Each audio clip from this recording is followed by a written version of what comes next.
Chapter 18. A Mare Against Monsters. The castle, which had once bustled with ponies going about their work, now stood silently in the gem quarries outside Ponyville. Wind whistled through the empty halls, flitted through the windows, and at times made it sound like the old castle was singing some sad, lonesome, wordless chorus in an attempt to draw back the ponies who had once given it purpose. Only one soul remained within the stone walls, a single resident who continued to haunt the halls like a restless spirit. At the moment, Nightmare Moon sat still in her throne like a statue, looking out across her empty throne room. It had been 1 week of silence and solitude, 1 week since she had freed the children of Nightmare and removed the cursed blessing that Nexus had infected them with. 1 week where she had barely tended to her own needs. She had eaten and slept, but had done little else. Her coat needed washing, her eyeshadow had faded and needed to be reapplied, and her armor had grown dull without its usual polish. A chiming clock in a distant hall alerted Nightmare Moon to the hour, and without moving a hoof or feather she called on her magic. Her horn glowed, and the sky began to mark the age-old progression from night to day. The moon set, the sky lightened, the stars faded, and the sun began its flight into the heavens. The sun's light filtered through the broken windows to fall on Nightmare Moon's coat, and its warmth filled the throne room. A beautiful day was dawning over Equestria, but Nightmare Moon took little notice of it.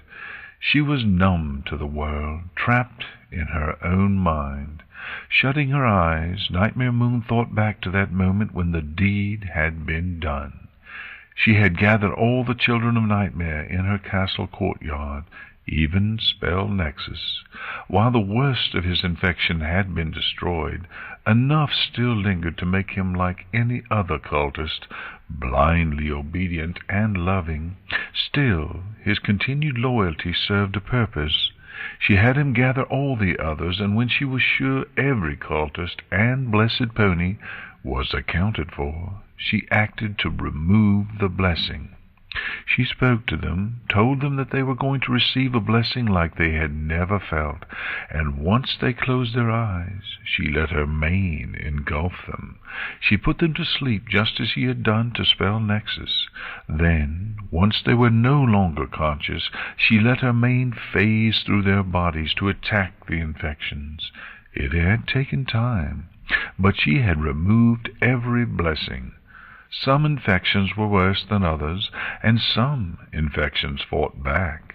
In the end, however, she freed every pony. Afterwards, she undid the spell that had been keeping them asleep, and for a time thereafter they all just lay there, as if dead. Then some began to rise, to open their eyes and look around.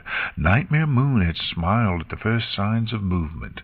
The ocean of turquoise that had looked at her before was now a rainbow of colors: browns, yellows, pinks, blues, greens, grays, ambers, magentas. But no other eyes matched hers. She alone had the turquoise irises. The children of Nightmare were bewildered. Some didn't know where they were, or how they had gotten there, but their memories began to flow back. One by one they remembered, and soon they were all staring at her, fear and resentment dancing in their eyes. Nightmare Moon met those gazes for a time, but then turned her back to the crowd and offered a few words with a voice that was strong but not threatening. "I have returned to you, ponies, your freedom. Those who wish to stay may stay, and those who wish to leave may leave. I will hold no ill will against those who want to go back to their friends and family." After making her proclamation, Nightmare Moon used her magic to open the castle gates. She then just sat there and listened. She began to hear hooves moving across the ground and wings flapping in the air. She heard the sounds of ponies leaving, not just a few at a time, but in droves. She sat and listened until all was silent again, and only then did Nightmare Moon dare look to see who had remained. As she had expected, there was no pony left. Not a soul had remained. But what sensible pony would want to stay to serve a tyrant and a monster? It all ended with Nightmare Moon turning to the one pony who had remained, the one pony she had called to be a witness to what she had done. She had summoned the mayor of Ponyville to the castle, and now that she had freed the children of Nightmare, she gave the mayor a written message and instructions on what was to be done with it. After that, Nightmare Moon slipped into her now empty castle and shut the doors behind her. It was just another painful memory to join Nightmare Moon's growing collection. She felt a single tear stream down her cheek as she cracked open her eyes, looking across the room with a half-open gaze. She had been such a fool. Even if she would forever be remembered as Nightmare Moon, she was done. She would no longer be queen, and would only serve Equestria as the one who raised and lowered the sun and moon. She knew it would be better if she just released the royal sisters and resigned herself to their judgment. Equestria would be better off with the sisters back and her gone. For all she had done, Nightmare Moon knew what she deserved. She deserved to be sent to the moon, perhaps never to be free again. On more than one occasion she had begun to undo the spells that held Celestia and Luna captive. She had tried to free them. She had tried to find the courage to accept the consequences for what she had done. She had tried to fix her last remaining mistake. She couldn't do it. She had been trapped within the moon for 1,000 years, trapped in a cold loneliness. When the sisters were freed, she would be banished to the moon once more. But this time it would be much worse. She would not have her hatred to distract her, and the chill of solitude would sting far worse. Her happy memories, which carried with them warmth and laughter, would burn like salt in an open wound. They would taunt her with the life she had so foolishly thrown away. The worst part was that if she was ever able to return from the moon, she would return to a world where she knew no pony except the royal sisters. She would never be able to see her friends again, never be able to embrace Twilight. She would be alone, and she would still be hated. Maybe that was what she deserved. But she didn't want to go back to the moon. Nightmare Moon ruminated on her own weakness, only to be drawn out of the vicious cycle of emotions and thoughts. Her keen hearing picked up on distant hoofsteps, a single echoing sound amidst the castle's painful silence. They were drawing closer, and from the sound of the hoofsteps it sounded like the pony was running. Nightmare Moon did not linger to meet the pony. Instead, she became a cloud and drifted up to the ceiling. She hid amongst the glinting gems that elegantly depicted the nighttime sky, and waited for the pony she expected to see. Every morning, since the children of Nightmare had been freed, Twilight Sparkle had come to the castle. She would call out for Nyx and wander the halls for hours. She would only give up in the early afternoon when her empty stomach forced her to retreat back to Ponyville. Nightmare Moon yearned to answer Twilight's calls, but her guilt was too great. She could not face Twilight, not when it was her magic keeping Celestia and Luna trapped in the sun and moon. It was better if Twilight just forgot about her, and that was why Nightmare Moon hid. Twilight was searching for Nyx, but Nightmare Moon knew there was no Nyx to be found. The hinges of the throne-room doors creaked as they opened, and the sound of hoofsteps echoed across the interior of the throne-room. Nightmare Moon expected it to be like the previous mornings. Twilight would arrive and start calling out to her. Yet, when the owner of the hoofsteps called out, it wasn't Twilight's voice Nightmare Moon heard. It was far different, a smoother voice that spoke in rhyme. When Nightmare Moon dared to look, she saw it was no pony who had come looking for her, but instead a zebra. "Where in these halls do you hide, Nightmare Moon?" Zecora shouted. "I must speak to you about impending doom." Nightmare Moon debated answering Zecora's call for a moment. Twilight might have become sneakier and sent another pony in her place. Zecora, however, seemed honestly worried, so Nightmare Moon called on a little spell that would make it seem her voice was coming from everywhere in the room at the same time. That way, Zecora wouldn't know where she was hiding. "What is it?" "Restlessness grows in the forest ever free. The monsters are moving amongst its trees. Their hungry bellies groan and grumble. They march this way, making the ground rumble. I was forced to flee their advance, but I fear Ponyville has no chance." "The monsters are leaving the ever-free forest?" Nightmare Moon echoed, making sure she had understood Zecora's rhymes. "That is what I said. It is the utter truth. The beasts come to sate their pony, Sweet Tooth." Realizing that Zecora was dead serious about the threat, Nightmare Moon rematerialized her normal body right where she was in the air. She dropped down, landing with a thud against the throne-room floor. Zecora jumped, but recovered quickly from Nightmare Moon's sudden appearance. "Why would they leave the Everfree Forest now?" Nightmare Moon asked. "The monsters remained amongst the trees in fear, hidden from the Princess of Day's celestial sphere. But now Celestia has been away far too long.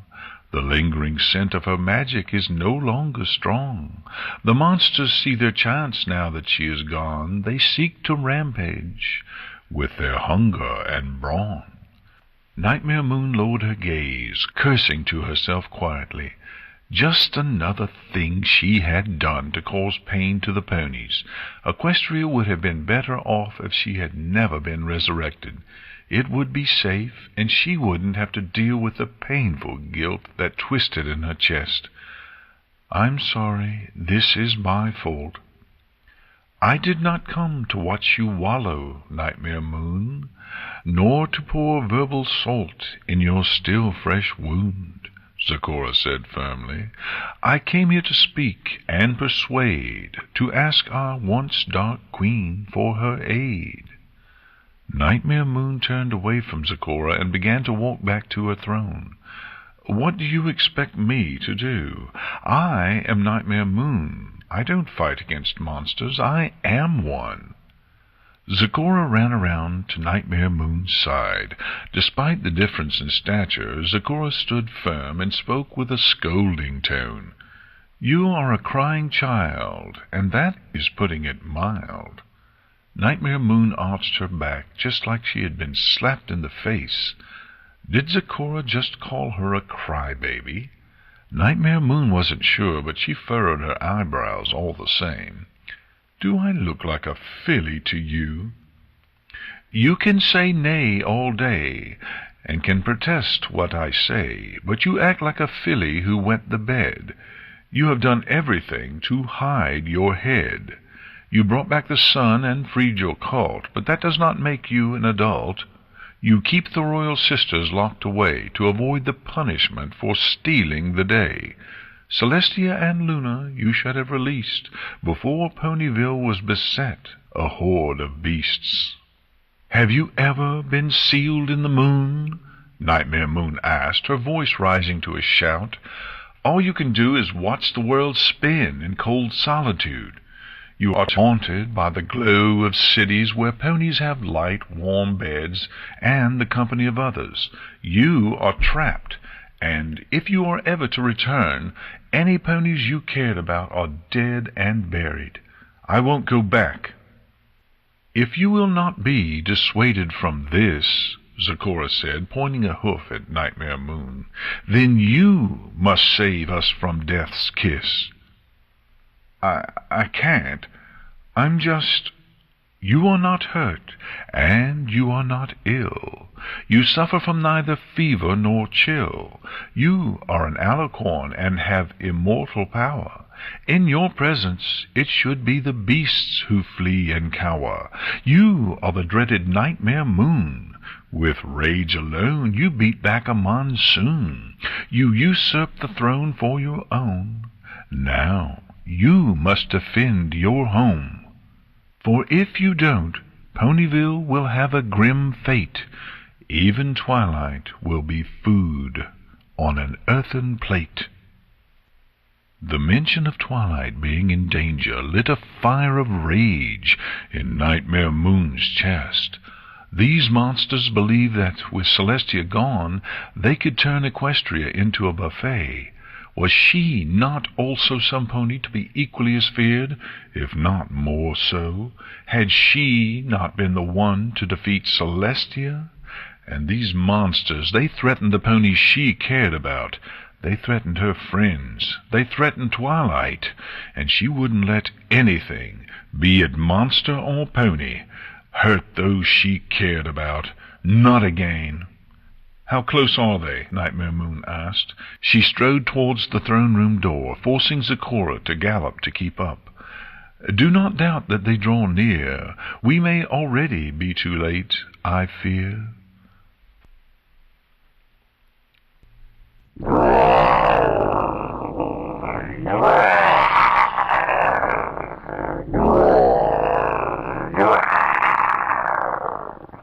"It's a Hydra! Every pony run for your lives! My daughter! Where's my daughter? Hurry! Hurry! Don't let it catch you!"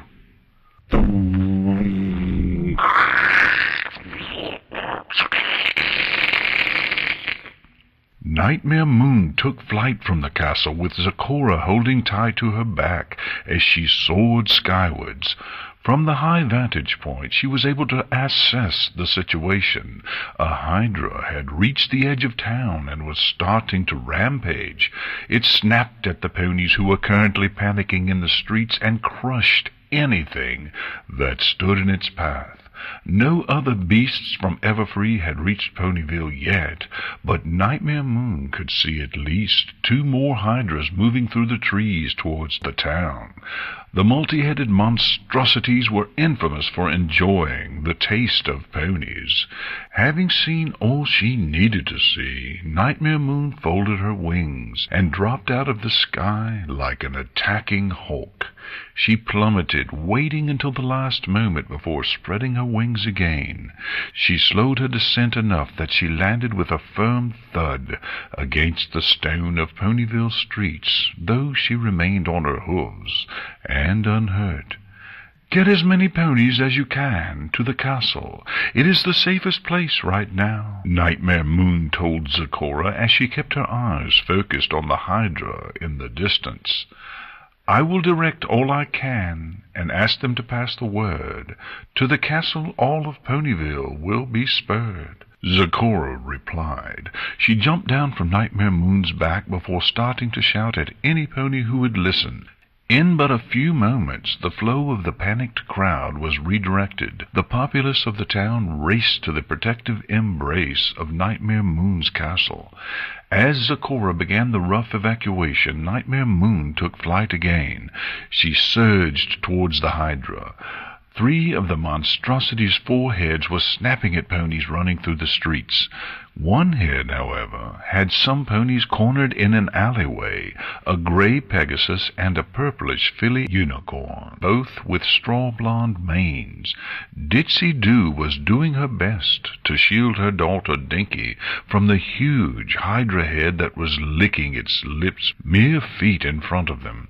Ditsy-Do would have normally flown away and carried her daughter her to safety, but one of her wings was ruffled, a sign she had injured it. The injury was not bad enough that she couldn't fly, but flying quickly was out of the question. She wouldn't be able to pick up Dinky and get away before the monster snapped its jaws down on them. The Hydra head moved in a little closer, grinning at its first pony meal of the day. Ditsy-Do took an anxious step back, but otherwise held her ground. She had her wings spread and her body lowered. She was trying to look as strong as possible, a natural defensive instinct, even though she had no chance of scaring the monster away. Licking its lips one final time, the Hydra decided it had waited long enough. It brought its head back, the muscles in its neck coiling and tensing as it opened its jaw wide. It was mere seconds from striking out, from enjoying the taste of a pony for the first time ever. Yet, before it could attack, something dropped down on the Hydra's head, smashing its jaw into the ground. The thing that had landed on top of the Hydra was Nightmare Moon. She had dropped out of the sky like an anvil, using her own weight and momentum to smash the Hydra's jaw into the ground. It was at best a small diversion, but that's all she needed. With a single fluid motion, Nightmare Moon took flight again as her mane stretched out to pick up Ditsy and Dinky. With the mare and filly safely in the embrace of her magic, Nightmare Moon soared skyward, and when at a relatively safe distance, set the two down on her back. "Are you two okay?" Nightmare Moon asked as she glanced over her shoulder and leveled off. Yes, we're fine," Ditsy replied through the tears in her misaligned eyes, while she smiled and hugged Dinky tightly. "Can you fly and carry her?" Ditsy-Do nodded. "Yes." "Then go with every pony else and fly to the castle. It is the safest place right now." After quickly picking Dinky-Doo up in her legs, Ditsy took off from Nightmare Moon's back. The pair flew a bit before Ditsy turned to look back and offer a thank you to Nightmare Moon. She, however, looked back just in time to see the Hydra below stretching out one of its heads. In a single swift motion, it snapped its jaw down around Nightmare Moon, swallowing her whole. Ditsy froze in midair, not wanting to believe what she had just seen. The Hydra head that had eaten Nightmare Moon was smiling stupidly, licking and smacking its lips as it enjoyed the lingering taste in its mouth. The other heads glared at the first with fiery jealousy, obviously wishing they had gotten to enjoy the rare delicacy. Yet, after a few moments, all four heads of the Hydra stood up straight. Nauseated expressions formed on their faces, and each head let out a short burp. With each belch, a cloud of indigo, star-speckled smoke appeared. The four clouds, once freed of the Hydra's mouths, quickly flew away, swirled together, and rematerialized into Nightmare Moon. Nightmare Moon looked down at the Hydra with a cold, merciless glare, and her voice seethed with anger. "Did you just try to eat me?" The Hydra backed up nervously and whined, its four heads looking at one another, debating a hasty retreat. Nightmare Moon, however, didn't give it a chance to escape unscathed. Her eyes flashed to life, and from her mane small bolts of lightning surged out in rapid succession. They struck the ground at the Hydra's feet, and the monster quickly began to jump around, trying to keep its toes from being shocked. This lasted for a few seconds before the Hydra turned and fled in the direction of the ever-free forest. Still, Nightmare Moon was not satisfied until she sent one final bolt of lightning shooting through the air to strike the Hydra on the base of the tail, causing it to yelp. Ditsy-Do almost didn't dare to approach Nightmare Moon after that. The display of power made her want to just turn tail and flee with her daughter. Despite this, she dared to fly closer and ask, "Your Highness?" "You don't have to call me that," Nightmare Moon said as she turned to face Ditsy-Do. "I'm not your queen anymore. Now, are you okay?" "We're fine," Ditsy said, though she couldn't help but hold her daughter tighter. "What about you? That hydra ate you like you were a bite-sized muffin." "I'm fine," Nightmare Moon assured her. "Now you need to get to the castle. It's the only safe place right now." Not wanting to argue, Ditsy-Do bowed respectfully and turned to leave. Dinky-Doo also offered a thank you. She twisted around in her mother's legs so she could smile and wave. The small gesture brought a smile to Nightmare Moon's face, and she couldn't help but wave back. It was a short-lived moment. The sound of crashing trees and wood drew Nightmare Moon's attention back to the task at hoof. In the time Nightmare Moon spent fighting the first Hydra, the rest of the creatures that were coming out of the Everfree Forest had reached Ponyville.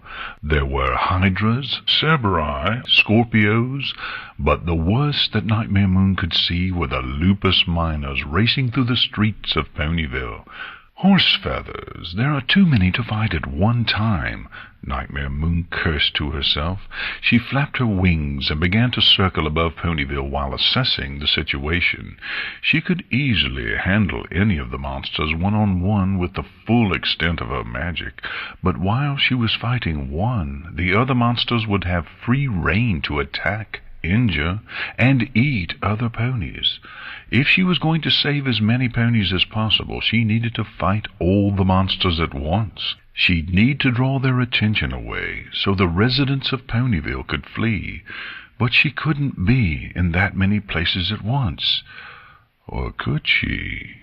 For a moment, Nightmare Moon remembered how she had infiltrated Celestia's castle, how she had become a whole group of soldiers. She could divide herself, divide her magic, and face down every monster at the same time. It would let her protect the most ponies. Yet there was a danger to it. The more Nightmare Moon divided herself, the more vulnerable she would be. Her strength, resilience, and immortality were caused by the sheer amount of magic she, as a full-blood alicorn, could contain.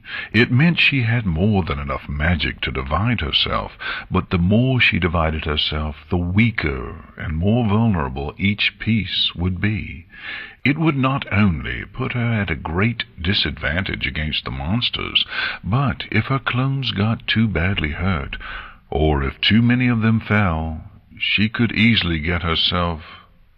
For a moment, Nightmare Moon hesitated. She wondered if it was really smart to make herself that vulnerable. Her ears continued to pick up the panicked screams and sounds of destruction. The ponies, they needed her help. She made up her mind. Shutting her eyes, Nightmare Moon called on her magic, drawing it to its peak. She then began the quick but delicate process of subdividing her magic, and thus herself. "Come on, this way!" Rainbow Dash called out. She waved a hoof as she led a group of panicked ponies through Ponyville. The group followed the directions to a T, rounding a corner and continuing their panicked gallop into the center of town. A few more directions from Rainbow Dash, and the group of ponies was running up the road to the castle. Dash watched the group for a few moments to make sure there weren't going to be any stragglers before she looped around and flew to the town hall. Soon after Zecora had been dropped off by Nightmare Moon, she had met up with Twilight, who immediately took it upon herself to organize the evacuation of Ponyville. Twilight called on her friends for help as she saw them. The 6 ponies and 1 zebra were now doing everything they could to ensure every pony got out safely. Rainbow Dash landed beside Twilight, who was currently looking over a table. On it was a map of Ponyville, along with several lists. Twilight was holding one of the lists magically and using a pencil to check something off as Rainbow Dash said, "Okay, I found every pony on Horseshoe Street and got them out. What's next?" "I need a fresh scouting report," Twilight said without looking up from her work, much like a field general commanding her troops. "Fly up and see where all the monsters are so we know what streets we need to clear next." Rainbow Dash snapped her hoof up into a momentary salute before zipping skywards. With her trademark speed, she was soon high above the town, and looking across the panic-stricken Ponyville, she began taking quick mental notes of where the monsters were. It was a bad situation. The two hydras still hadn't gotten deep into the town, but the other monsters were starting to spread into areas that hadn't been evacuated. Rainbow Dash saw one Cerberus getting close to the clinic where Applejack and Rarity were working to help evacuate the patients. The three-headed, black-furred, red-eyed, size of an elephant dog lumbered through the streets, sniffing at the ground, following the thick scent of ponies. The Cerberus wasn't alone. There were other three-headed dogs on the prowl around town, and they were spreading quickly. Not only that, there were Scorpios, too. Like the Ursa Minor, the Scorpios were constellation beasts, magical in nature and obscenely huge. The key difference was, while the Ursa Minor was bear-like, the Scorpios were like scorpions, and they had a preference for having ponies for breakfast.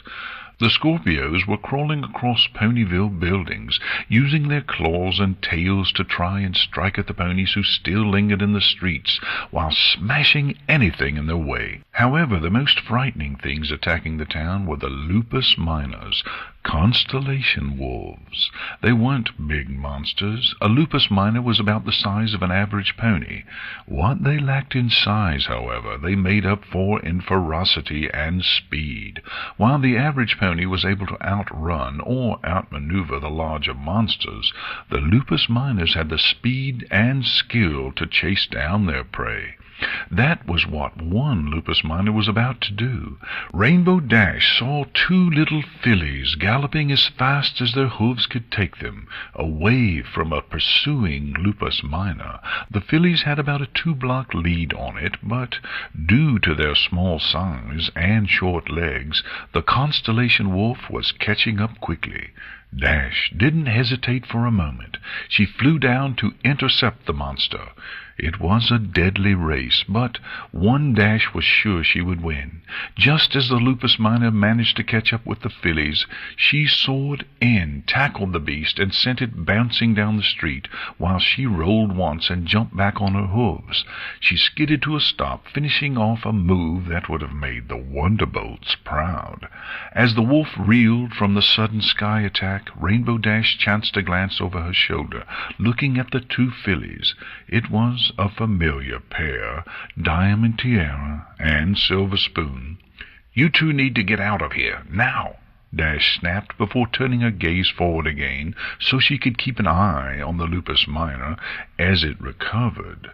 "Come on, Silver Spoon, we've got to go," Diamond Tiara stressed. She was trying to pull her friend off the ground. Silver Spoon, however, wouldn't budge. She was too scared. She had dropped down onto her stomach, covered her eyes with her hooves, and started to cry for her mother. "Seriously, you two have to go," Dash yelled, taking a few anxious steps back.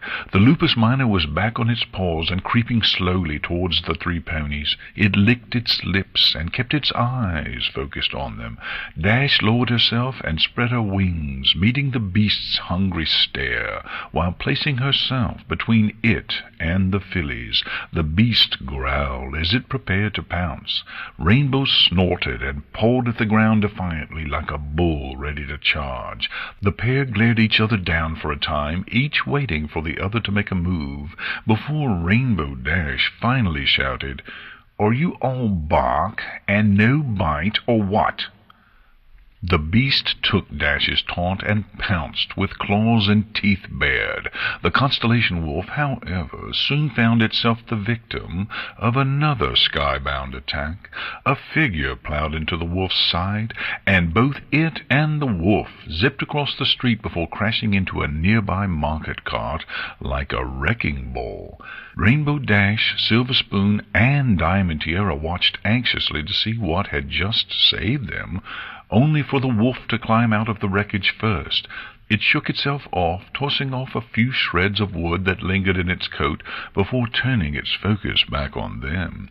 That proved to be a mistake. While the wolf's attention was on them, a smoky, star-sparkled mane reached out from the wrecked market cart and grabbed the lupus by the hind leg. The lupus miner was then promptly flung down the street, its starry body crashing into a cart full of hay. At the same time, another figure pulled itself out of the wrecked market cart near Rainbow Dash. Nightmare Moon winced a bit as she folded her wings. She moved to the center of the street and positioned herself in front of Rainbow Dash. "Get them out of here," she ordered, while keeping her eyes focused on the far end of the street. The lupus miner was crawling out of the hay wagon, and after growling, it began charging down the street again. "Now!" Nightmare Moon snapped as she unfurled her wings and stood to meet the Constellation Wolf's charge. Dash's bewilderment ended with Nightmare Moon's shout. She scooped up the fillies, carrying Silver Spoon on her back and holding Diamond Tiara in her front hooves as she flew skyward. She kept flying until she was sure she was at a safe distance, and only then did Rainbow Dash look back. What Dash saw almost made her drop Diamond Tiara. There had to be dozens of Nightmare Moons all across town. The copies fought and distracted the many different monsters as the town's residents fled in the direction of the castle. Rainbow Dash would have likely stayed there, if only to count all the Nightmare Moons she saw, but the crying and fussing filly she was carrying reminded her of what she had to do. She would take Silver Spoon and Diamond Tiara to safety, but only after she told Twilight what was going on. "Hurry, Rarity. We've got to get all these here patients out of the clinic." "I am doing my best to hurry, Applejack," Rarity replied, "but we can't forget the medicine they need." Much like the unplanned sleepover the pair had at Twilight's, Applejack's and Rarity's conflicting personalities were surfacing. Initially, the two had worked together flawlessly. Applejack had gotten straight to the important task of helping Nurse Redheart load the patients into a wagon that she was going to pull, with the help of Big Macintosh, who was already hitched to the front. Rarity, on the other hand, had used her eye for detail to gather any and all medical supplies they would need to make sure the patients didn't get any worse once they reached the castle. Each had been able to focus on their own equally important tasks. Now, however, with time running short, tensions were beginning to flare. "Girl, get that flank of yours in gear," Applejack shouted. She had just helped the last patient, a pony with a busted-up leg, into the wagon and was now waiting for Rarity to finish getting the last of the medical supplies. "We don't know how long before them monsters—" Applejack turned her head to the side abruptly, the loud crashing noise drawing her attention. For a moment it seemed like the sound hadn't come from anywhere, but as Applejack listened, another crash reached her ears. The second crash was followed moments later by something bursting through the wall of a nearby shop, charging across the empty street and slamming into the buildings on the other side. "Horse apples," Applejack cursed, seeing that the thing that just busted through the wall was a Cerberus. "Big Mac, start pulling the cart." "Yep," was all her older brother said back before he put his weight into the hitch. The cart budged and began to roll down the street, but it moved painfully slow. Rarity came galloping out of the hospital just in the nick of time, and she jumped into the cart just as it began to roll away. "I thought you were going to wait," Rarity half whined. She set down the medical supplies she had been fetching and looked over the edge of the cart so she could glare at Applejack, who was trotting alongside. "We were, but that was before that Cerberus came barreling through the side of the building." "A Cerberus?" Rarity gasped, looking back to see the three-headed dog, only for another gasp to escape her throat. What is it? Did we forget some, Pony?" Applejack asked, turning to look at the Cerberus. That was when she noticed that the Cerberus hadn't just barreled through the side of the building because it felt like it. The beast had been fighting with something, and had tackled it through the building before slamming it with bone-shattering force against a wall on the far side of the street.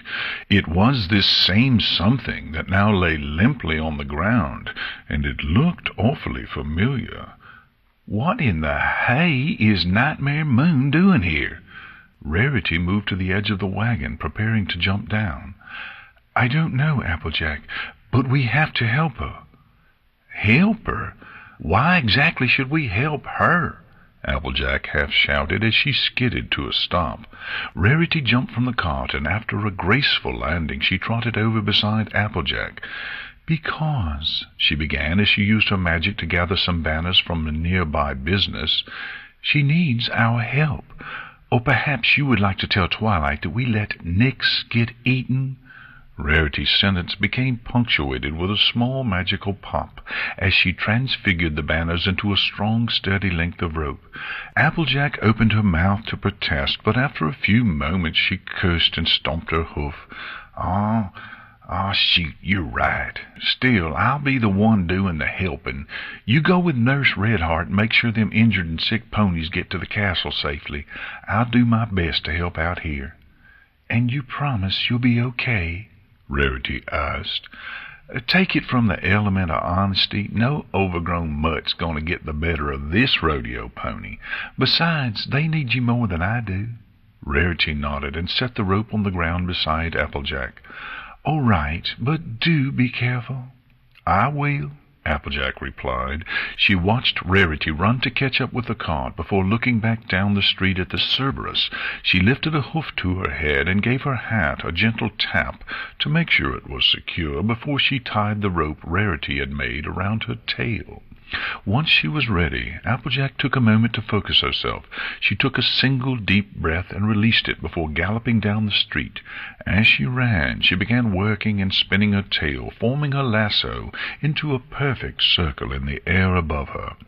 Nightmare Moon was lying limply on the ground next to the wall she had been smashed against, and the Cerberus was just about to dig into the first pony meal it had ever gotten a chance to enjoy. Its center head reached out, fangs dripping with saliva. Applejack didn't let the monster get a taste of her. She tossed her lasso, and the loop of the rope soared around the center head's muzzle.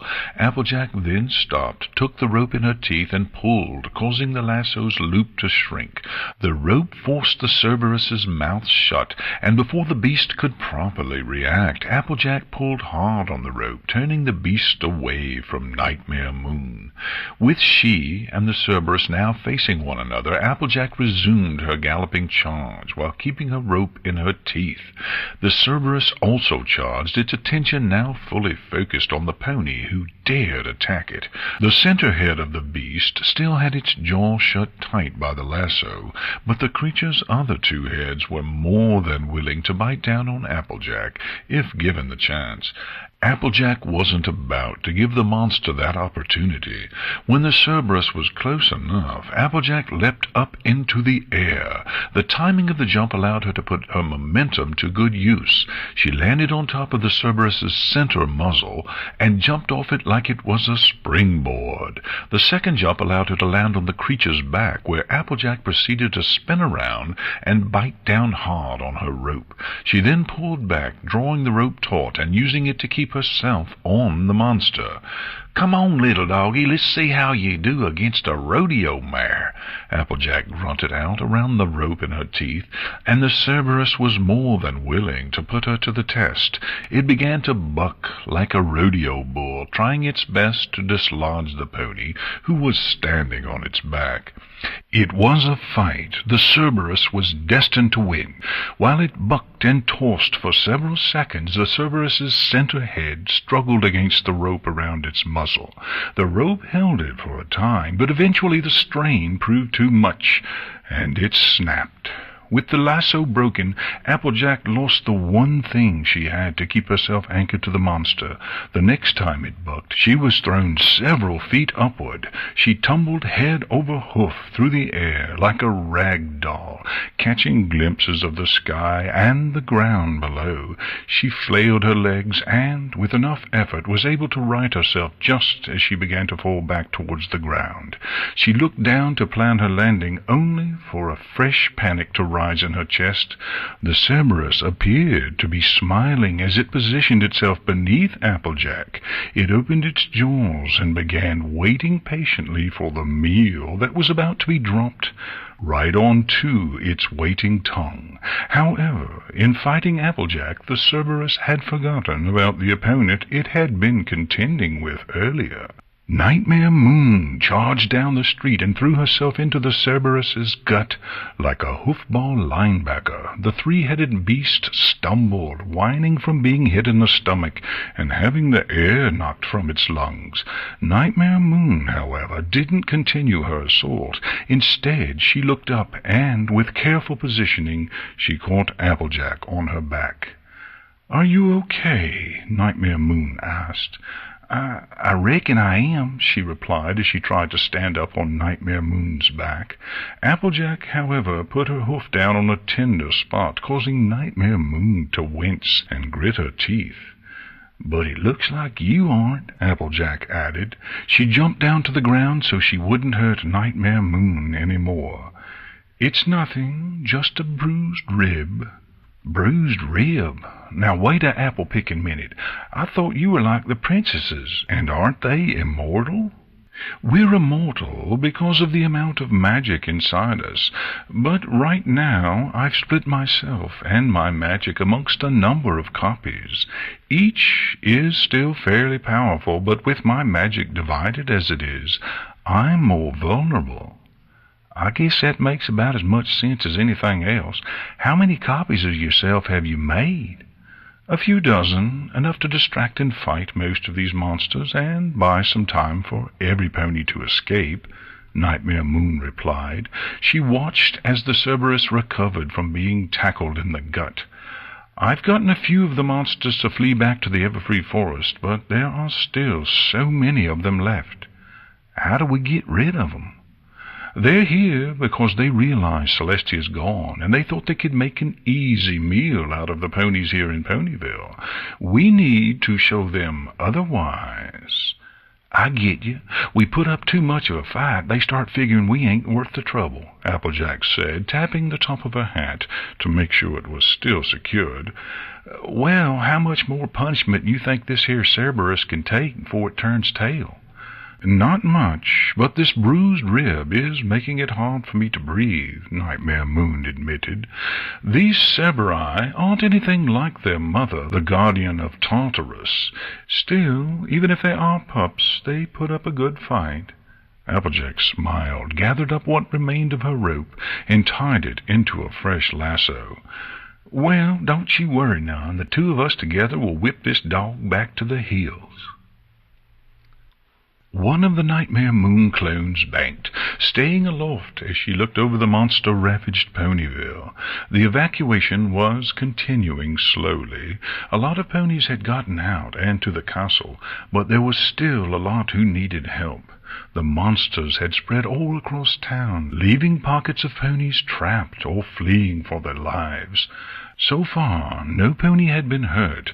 Twilight and her friends were managing to lead the pockets of ponies to safety, but only while the small army of Nightmare Moons kept fighting the monsters, sending them back to the Everfree Forest, or distracting the beasts long enough for the ponies in danger to escape.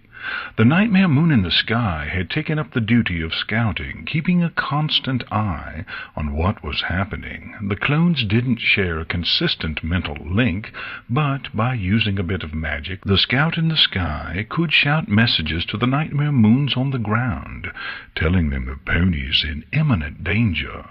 Banking again, Nightmare Moon searched the streets for any brightly colored spots.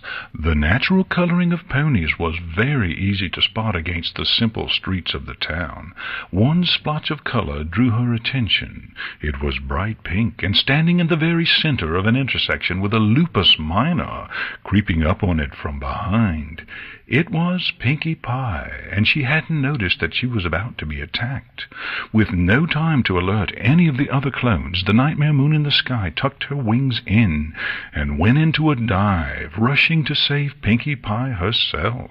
The constellation Wolf, however, was very close, and even as Nightmare Moon dropped out of the sky like a stone, the wolf jumped, launching itself at Pinkie Pie.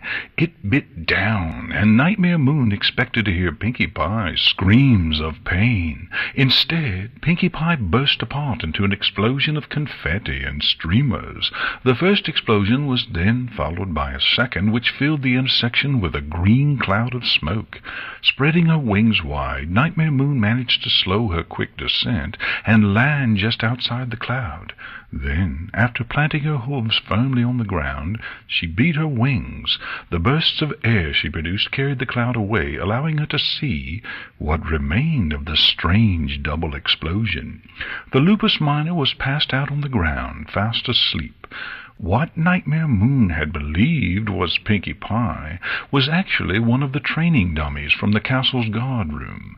Stepping forward, Nightmare Moon gently nudged what remained of the fake fabric pony. It was during her investigation of the strange doppelganger that she felt the street beneath her hooves shift. She stepped to the side and was surprised to see part of the street standing up. It was Pinkie Pie, the real one this time. She had been hiding in a low hole while wearing some fake dirt and stones. It was a perfect disguise, so perfect, in fact, that Nightmare Moon hadn't even realized she was standing on top of a pony.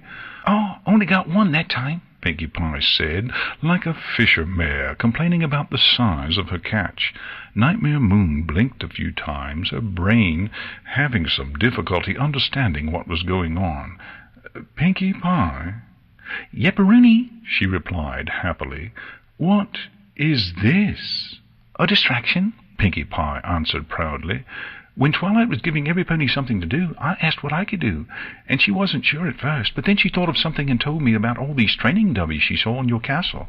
So she said I should make some surprises for the monsters because I have a special talent for being a distraction and making distractions." "But isn't that silly?" Pinkie Pie continued with a giggle. "I mean, my special talent is throwing amazing parties, not being a distraction. Still, these mean monsters don't deserve a party, so I decided to try what Twilight suggested. I ran and got some of these fake ponies and filled them with my patented confetti and streamer surprise. Then Rainbow Dash said I should make the fake ponies a prank and fill them with some sleeping powder from the joke shop." Pinkie Pie began picking up pieces of the dummy, and I was like, "Whoa, that is such a great idea." So I did it, and I've been leaving my special surprise ponies all over town to distract the monsters, and whenever any of these nasty monsters bite down on one of my surprise ponies, they get confetti, streamers, and sleeping gas. "Do you need any help?" Nightmare Moon hesitantly asked. "Nope, I got this, but just so you know, you can tell my fake ponies from the real ones by their flanks. None of my surprise ponies have cutie marks. That, and they're made of fabric, but that's kind of hard to see from a distance. These dummies are really lifelike." Nightmare Moon couldn't keep herself from laughing a little. "Well, keep up the good work, then." "You too, Queen Nixie," Pinkie Pie chirped before running down the street with the remains of the exploded dummy. It was a sight that made Nightmare Moon just shake her head and smile. She took flight, and once she was back in the air, spread the word to the other clones, telling them about Pinkie Pie's decoys. After that, whenever any of the clones saw a cloud of green smoke and confetti shoot up from Ponyville streets, they would crack a smile. Yes, the world could be ending, but Pinkie Pie would still be Pinkie Pie. Cheerilee's muscles and lungs were burning as she started to reach the end of her endurance. When the monster attacks started, she had come across a Scorpio entering a park. While her first instinct had been to turn tail and run in the opposite direction, she soon noticed the monster had seen some of her students. The fillies and colts were playing in the park and were unaware of the looming danger. Thus, her love for children rose to full force, and Cheerilee galloped to the park and jumped right into the path of the Scorpio. She hopped around, waved her hooves, and probably made herself look partially demented, but it had done the trick. She distracted the orange-colored constellation monster, drawing its attention away from the children and to her. Cheerilee then ran, and for a while had managed to stay ahead of her hungry pursuer. Panting heavily, Cheerilee rounded a corner and chanced to glance back. It was, however, a poor time for her to look over her shoulder. On the street ahead, a vegetable cart had been overturned, and its contents were spread across the street. Cheerilee's hoof landed on top of a carrot, and with a yelp she rolled her ankle and toppled forward. Cheerilee hit the ground hard, and the impact knocked the wind from her lungs and made her vision swim. Knowing what was pursuing her, she forced herself back to her hooves and attempted to continue fleeing. She, however, winced the moment she put weight down on her front right leg. She had sprained her ankle badly, and despite the adrenaline in her system, it hurt too much to put any real weight on the injured joint. Looking back, Cheerilee saw the Scorpio round the corner. The arachnid constellation beast snapped one of its pony-sized claws threateningly. It advanced down the street, approaching Cheerilee as the schoolteacher backed up, limping each time she was forced to put weight on her sprained ankle. Unable to escape, she could only watch as the Scorpio grew closer, looming over her as it opened one of its terrible pincers. Cheerilee could only shut her eyes, swallowing nervously as she muttered a small prayer, hoping that if she was going to die for protecting the children, it would at least be over quickly. Cheerilee's eyes snapped open, and her vision was filled with black, swirling indigo and stars. She backed up a few steps, and an audible gasp escaped her throat when she realized that Nightmare Moon was being held in the Scorpio's pincer, a pincer that should have been squeezing down on her own body. Nightmare Moon grunted, kicked her legs, and flapped her wings as she struggled to free herself. The Scorpio was bewildered for a moment to find such a large pony in its grip, but then its mouth began to clatter eagerly. It drew Nightmare Moon close, preparing to take its first bite from her. Not eager to be eaten twice in one day, Nightmare Moon called on her magic. With a sharp snap, a small bolt of lightning struck the creature where its pincer joined its arm. The joint sizzled and turned black under the strike, and the Scorpio dropped Nightmare Moon with a pain-filled hiss before retreating back a few steps. Nightmare Moon managed to twist herself in the air enough to land on her hooves, and with her horn glowing, she grabbed hold of the Scorpio's tail. She lifted the insect constellation beast into the air and began to swing it around in a circle. Round and around she swung the Scorpio, building up momentum before releasing her hold on the beast. It flew through the air in a high arc like a well-thrown Olympic hammer. It flew clear of Ponyville and eventually crashed down back inside the distant Everfree forest, scaring a number of birds from the trees. "Don't you ever try to lay a claw on my teacher again," Nightmare Moon barked at the beast, even though it was far out of earshot. She then fell to her knees, panting heavily, as a few tremors ran through her body, signs that she was becoming acquainted with her latest injuries. Cheerilee moved up beside Nightmare Moon the moment she dropped to her knees. She opened her mouth to ask if Nightmare Moon was all right, only to be interrupted by a similar question. Are you okay, Miss Cheerilee?" Nightmare Moon asked. "Yes, I am, thank you," she replied, though her voice was shaky, not from facing Nightmare Moon, but from how she was acting. The Queen Cheerilee knew was a monster. That's what all the old stories said, but a monster wouldn't have saved her from a Scorpio like that, or asked if she was okay while ignoring her own injuries.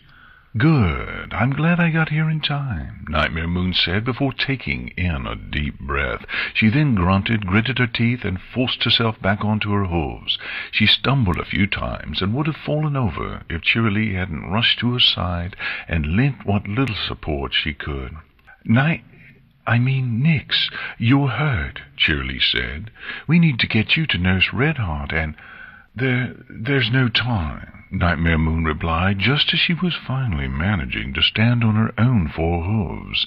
There are other monsters that I have to take care of, but first I need to make sure I get you to the castle. But I'll be okay, Miss Cheerilee, I promise. Almost every pony has made it to my castle, and the monsters have started to flee back to the Everfree Forest, at least the ones I haven't tossed out myself," Nightmare Moon reassured her. "It will be okay, but I can't rest yet. Now, you can't run anywhere on that ankle. I'll fly you to the castle, but then I have to go back out to help clear out the rest of the monsters." With that, Nightmare Moon's horn glowed, and she lifted Cheerilee up onto her back. While Cheerilee obviously didn't like the thought of Nightmare Moon doing anything in her injured condition, she didn't protest. She instead just gave a thankful smile and a nod, and did her best to stay balanced on Nightmare Moon's back as she spread her wings and took flight. Nightmare Moon leaned against a nearby building, closing her eyes as she took a moment to rest. The fight for Ponyville was still being waged, and while the other clones of her continued to fight, the one copy needed a moment to rest. She had just beaten the Cerberus back to the Everfree Forest, but the fight hadn't been one-sided. It had taken a lot to force back that one Cerberus, and if not for the building she was leaning on, Nightmare Moon would have been too weak to even stand on her own hooves. And if a predator is good at anything, it's sensing when its prey is weak. A low growl caused Nightmare Moon to open her eyes, and she saw that she was surrounded by a trio of lupus miners. Nightmare Moon strained, trying to find the strength to face these new enemies, but she couldn't. She was too tired. She needed more time to rest, though it was time the lupus miners were not going to allow her. Shutting her eyes again, Nightmare Moon hung her head. She had learned during her time impersonating a troop of soldiers that by cloning herself she made herself weaker, but she had also learned that injuries the clones received didn't just go away. Each wound would have an effect on her real body when she made herself whole again. Though the effects would be dulled, major injuries on a clone would become minor injuries for her real body. But if a clone died, Nightmare Moon feared what that would do when she made herself whole again. She would be the first clone to fall, but that was okay. She guessed she, as a whole, could survive if a few clones were lost, though it would put her in pretty bad shape when she became a single mare again. Still, if losing those clones meant she protected more ponies, then it was worth it in the end. Yes, losing one clone would be all right. She could stand losing one. The lupus miners seemed to sense Nightmare Moon's surrender. One licked its chops, while the others sneered and inched closer. Their muscles began to tense. They were preparing to pounce on the injured prey. "Don't you dare!" Nightmare Moon's eyes snapped open, turning her head to the sound of the voice. It was a voice that was strong, firm, and commanding, but it was one she knew. It was a voice that was normally soft and gentle, and it belonged to the most compassionate and gentle pony in Equestria. It was Fluttershy's voice. She was standing between the lupus miners and Nightmare Moon, and she was furious. "I don't care how many of you there are. I don't care how big your fangs are, or how sharp your claws are. You will not, I repeat, not hurt her. You got that?" The lupus miners took an anxious step back, glancing between each other. One of the three wolves, however, found courage to face Fluttershy. It started to inch towards her, and it growled. Fluttershy, however, was unfazed. She turned her gaze upon the wolf and opened her eyes wide.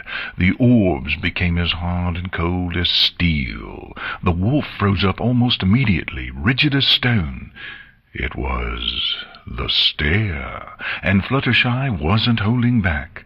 "Now," Fluttershy began as she stepped towards the wolf that had dared to approach her until barely an inch separated her nose from its own, "you are going to take your 2 friends here, go back to the Everfree Forest, and I never want to see you in Ponyville again."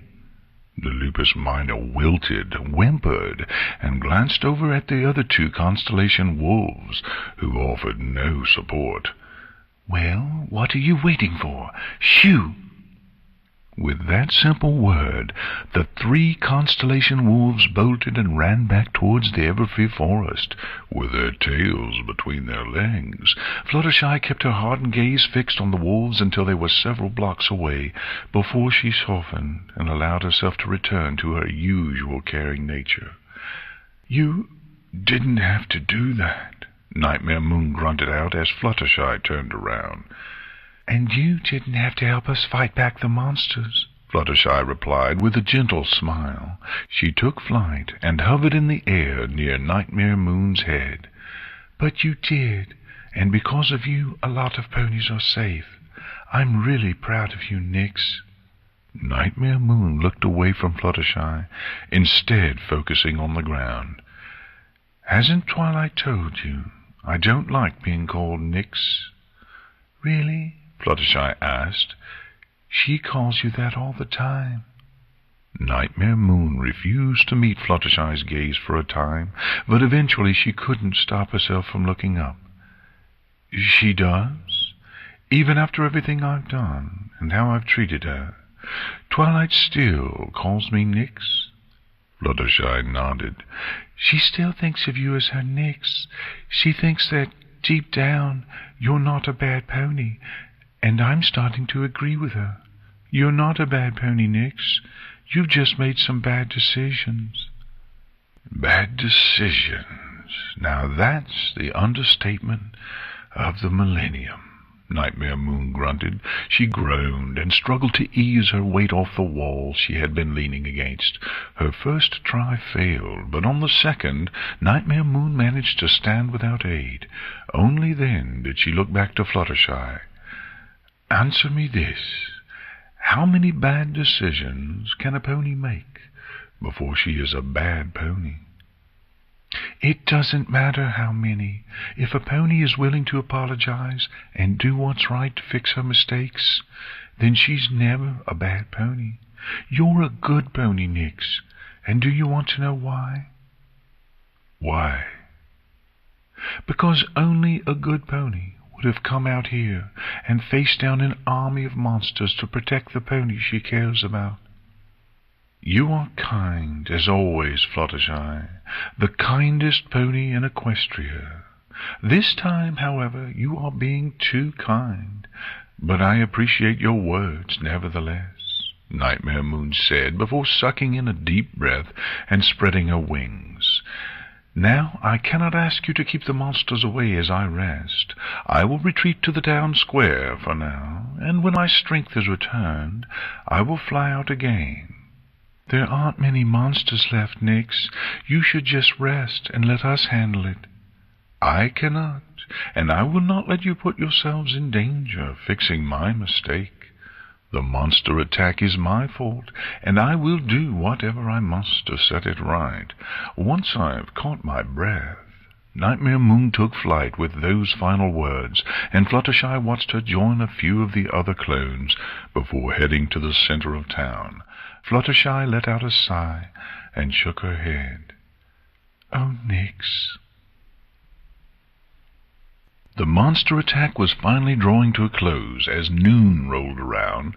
All the ponies in Ponyville had been evacuated. The last few stragglers had been cleared out an hour before.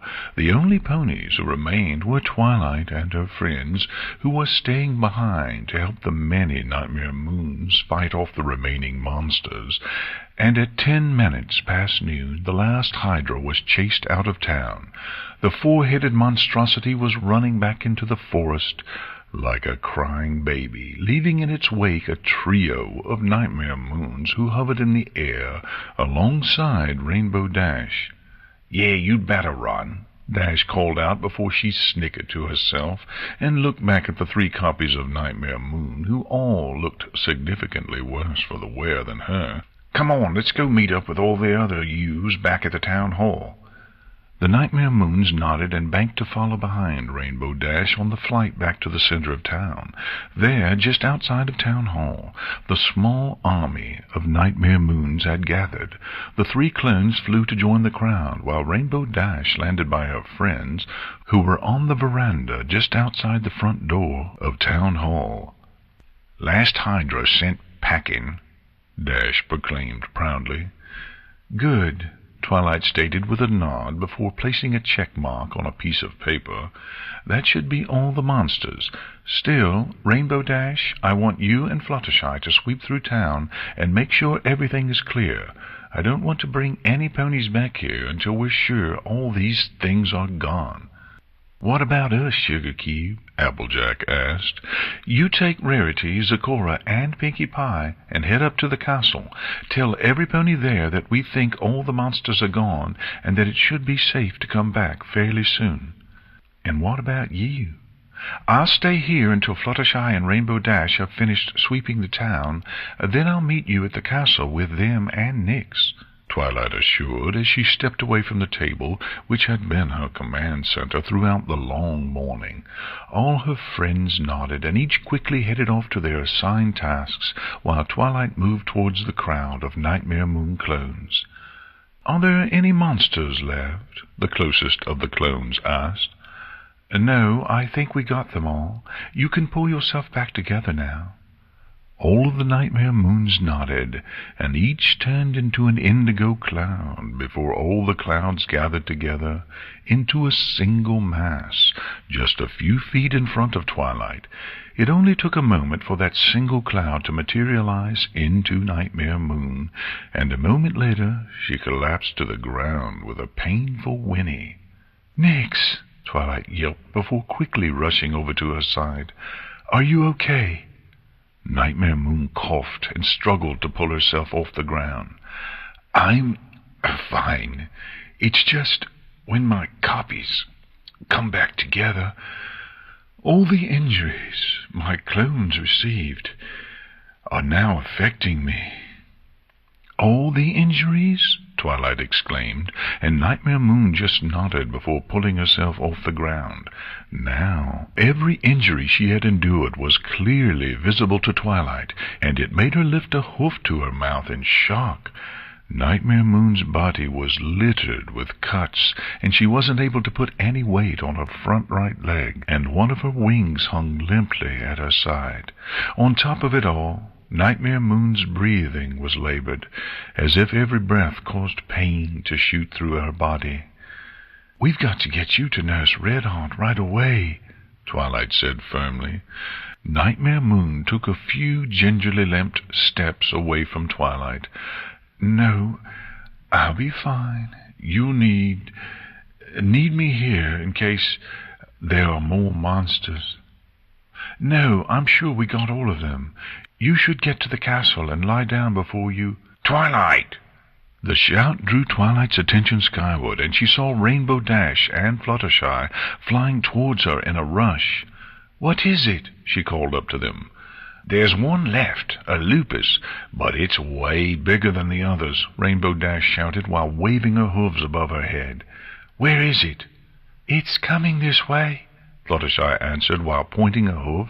Twilight turned her head in the direction Fluttershy was pointing, and felt the blood in her veins turn to ice. Charging down the street towards her and Nightmare Moon was a lupus, but it was not a lupus minor.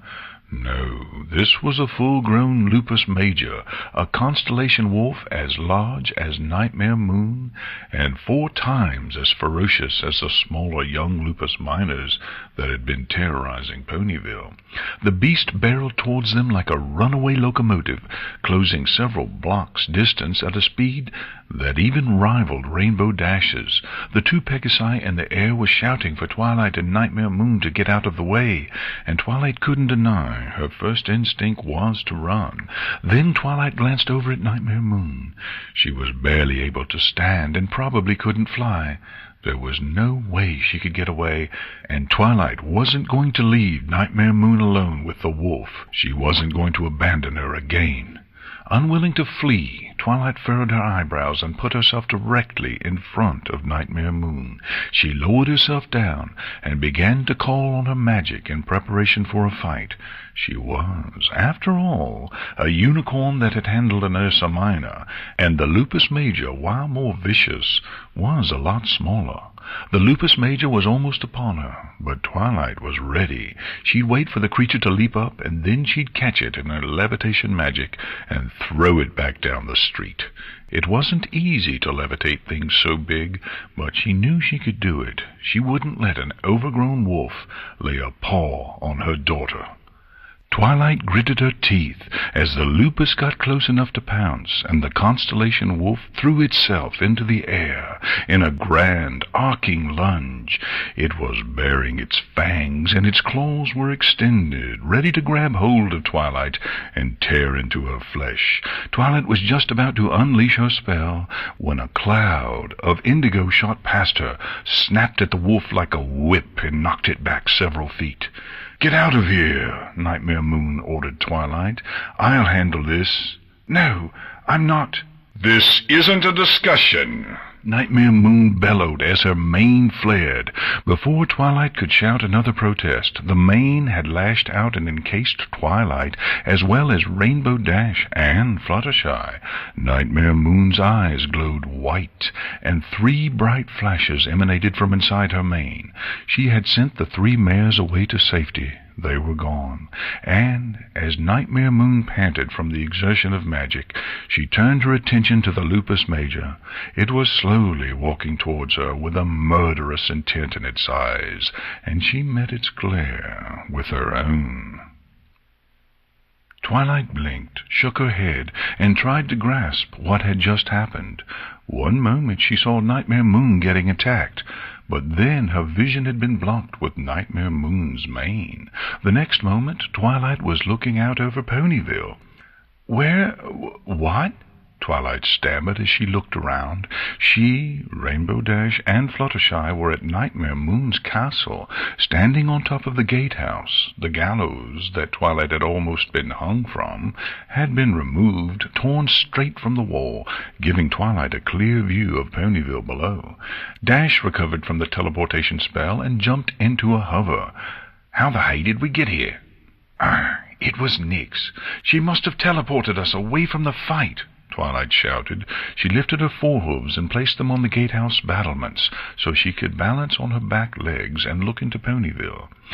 "But Twilight, does that mean she's still—" Fluttershy's question was interrupted by a loud crash that drew the mare's attention and made them look in the direction of town. From their position on top of the gatehouse they could see glimpses of Nightmare Moon as she fought with the Lupus Major in the center of Ponyville. She was standing away from the wolf and was on her hooves, but her movements made it apparent she was injured, tired, and at a major disadvantage. "What is she thinking? She's going to get herself killed," Twilight shouted. "We have to get down there and help her." "Twilight, if you go down there, you'll just get yourself killed," Rainbow Dash told her. "Nightmare Moon can handle it." "She's hurt, Rainbow, badly. If we don't help—" Twilight's protest was silenced as she felt a wave of magic wash over her. She looked to Ponyville and could not see Nightmare Moon or the Lupus Major anywhere. There was, however, something Twilight could see. From between a few buildings, Nightmare Moon's swirling mane began to rise up into the air above the town. It went several stories up before it formed into a threatening cloud, a cloud that soon began to crackle with energy. The energy and magic built up quickly, and then its power was unleashed. A single thick burst of lightning arced down, cut through the air, and caused a thunderclap that could not only be heard, but also felt by all the ponies hiding in the castle. The lightning strike threw up a dark cloud of smoke where it struck, obscuring much of Ponyville. Twilight strained her eyes to see what was happening, but it was impossible. She wanted to race down there, to make sure Nightmare Moon was all right. But fear had rooted her hooves in place. What if she was attacked by the Lupus Major? What if she found Nightmare Moon dead? For several minutes Twilight could only watch Ponyville, with Rainbow Dash and Fluttershy by her side.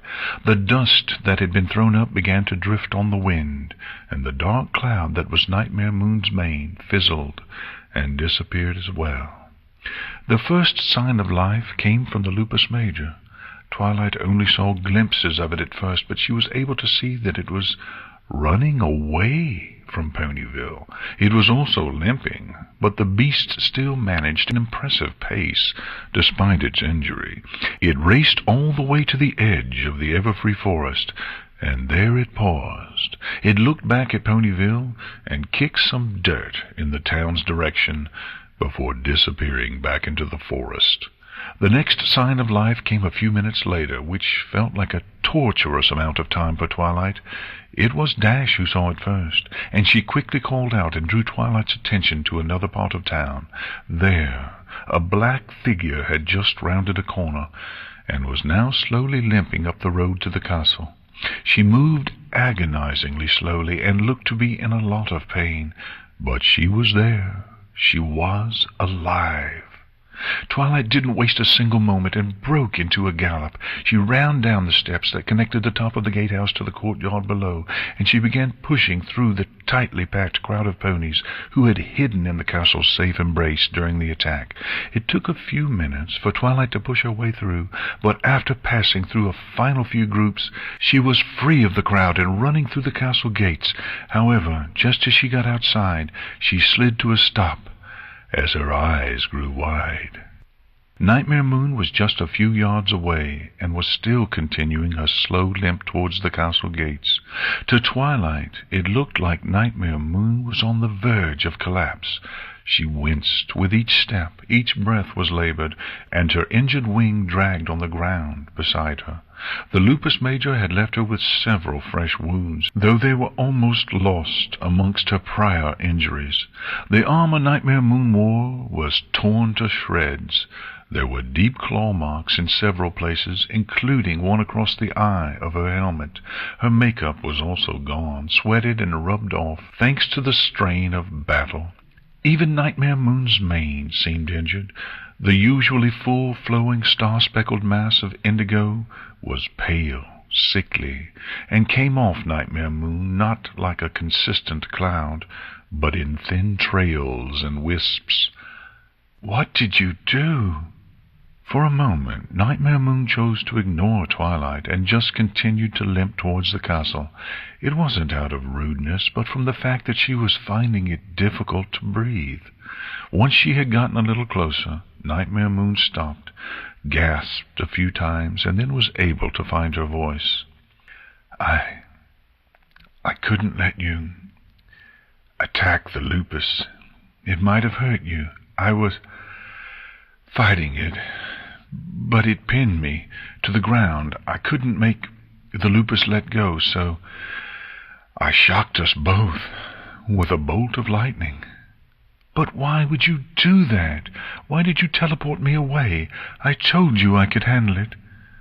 "Because I didn't want to see you. I didn't want to see any pony get hurt. I can bear the pain. It's better for me to be hurt, if it means I can protect the ponies I care about." Nightmare Moon grunted as she brought herself through the castle gates. She limped into the courtyard where the entire town populace was watching.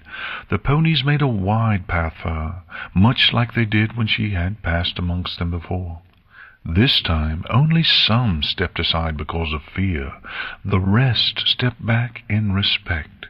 With her slow steps, Nightmare Moon finally reached the center of the castle's front courtyard. There she stopped to rest and catch her breath. She wavered and tilted like she was about to fall, but then she took in a deep breath and looked across the surrounding sea of ponies.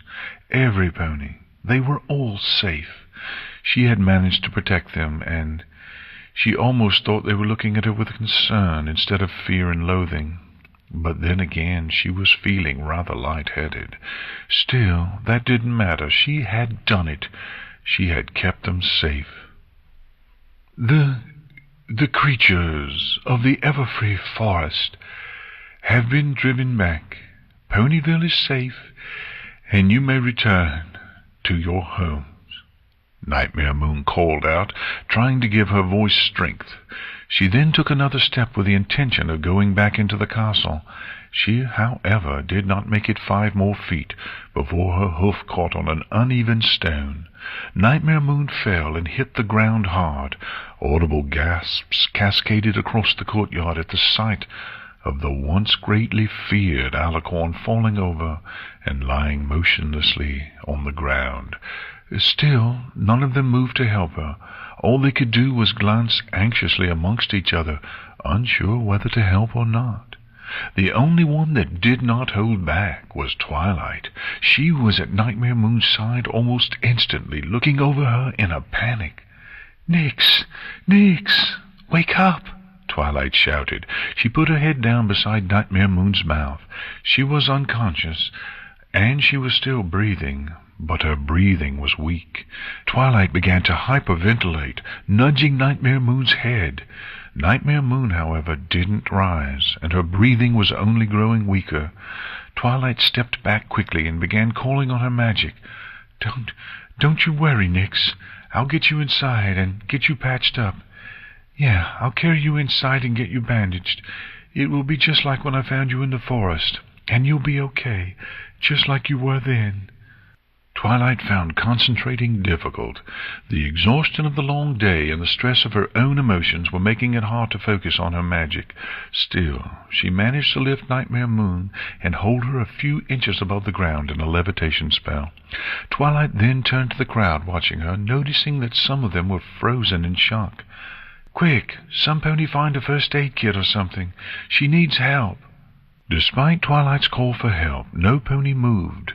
They just stood there, watching with mixed emotions. Some of them couldn't bear to look Twilight in the eyes. Others were confused and surprised. Some even looked on in anger and disbelief, as if she was doing something wrong. All of this drew angry tears to Twilight's eyes, and she glared at the crowd of ponies. "What are you doing?" Twilight screamed at the crowd, making a number of them step back anxiously. "She needs help. She's hurt, and she got hurt protecting us. I know you're scared of her, but she needs help." Twilight grew hysterical, and desperation entered her voice. Please, we can't let her. Please. I need help. I can't help her all by myself. I'm not a doctor. I'm not even a nurse. I need help. She needs help. Please." Twilight was crying openly at this point. Her begging eyes searched for some pony, any pony that was willing to help her. Those nearby, however, chose to turn away, unwilling or unable to meet her gaze, the gaze of a mother who was terrified. She was about to lose her daughter. You monsters! She just saved your children. Why won't you help?" Before Twilight could snap or break down, she felt a hoof on her shoulder. "Don't worry, Twilight. We're here." Twilight snapped her head around and smiled through the panicked tears on her face. Floating in the air beside her was Fluttershy, and she was offering a very gentle and reassuring smile. Behind her were other ponies willing to help. They had been behind her the entire time, always willing to help. Rainbow Dash, Rarity, Applejack, Pinkie Pie, Zecora, and other ponies had stepped out from the crowd. Nurse Redheart stood with saddlebags laden with medical supplies, and Cheerilee was beside the others carrying a first-aid kit she had been using to tend ponies with very minor injuries. It took her longer, because she wanted to speak with her daughter first, but Ditsy-Do also came up, ignoring her own injured wing. To top it all off, Even Dr. Stable stepped forward from the crowd to offer his expertise. These were only the first. Other ponies started to step out from the crowd. Some Twilight recognized, others she didn't, but that didn't matter at the moment. They were there, willing to help her, to help Nightmare Moon. "We need to get her inside and start tending her wounds," Dr. Stable told the growing group of ponies. "Twilight, continue to levitate her as gently as you can, and try to keep her as still and level as possible. Rainbow Dash, I need you to go back to the clinic in town. Find your way to the surgery room and open the big blue cabinet. Inside will be a large black bag. I need you to get that for me as quickly as possible." "You got it," Rainbow Dash said before quickly zipping off towards Ponyville. Dr. Stable nodded and looked to every pony else. "The rest of you, help clear a path. We need to get her inside, now." The ponies nodded and went to work quickly. Most ran ahead and cleared a path to the castle doors. Others began doing anything and everything Dr. Stable needed. All the while, Twilight waited for her cue to move Nightmare Moon inside. And as she waited, she drew Nightmare Moon close. Twilight then leaned in and gently nuzzled Nightmare Moon's cheek. "You're going to be all right," Twilight assured her. "I promise you're going to be all right."